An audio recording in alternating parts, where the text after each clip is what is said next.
Devant le palais de justice à Damas, la foule est venue assister aux premières audiences dans le procès de Bachar al-Assad et de son clan. Ces Syriens arrivent du sud du pays. Nous sommes les enfants de la liberté. On est ici pour le procès d'Atef Najib. Atef Najib, cousin du président déchu, seul accusé présent devant la cour, comparé en tenue de prisonnier. Une audience préliminaire qui donnera lieu à un procès le mois prochain.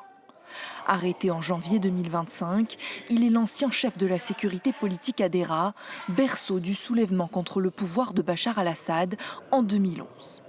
Il est accusé d'y avoir mené une vaste campagne de répression et d'arrestation. Nous espérons que la justice transitionnelle sera mise en œuvre le plus rapidement possible et que le criminel écopera de la peine maximale, la peine de mort.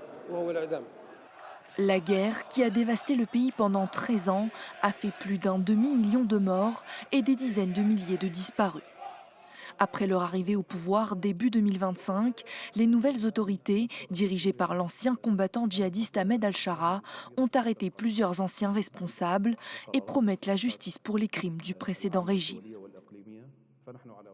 La justice demeurera l'une des valeurs les plus nobles pour lesquelles notre peuple s'est engagé. Elle constitue un objectif majeur auquel l'État et ses institutions veillent afin de rendre justice aux victimes, panser les blessures, renforcer la paix civile et la coexistence. À partir du 10 mai prochain, d'autres figures clés du pouvoir Assad doivent être jugées, dont Wassim al-Assad ou encore Amjad Youssef, arrêté cette semaine et principal suspect d'un massacre commis en 2013. Bachar al-Assad et son frère Maher, réfugiés en Russie, seront quant à eux jugés par contumace.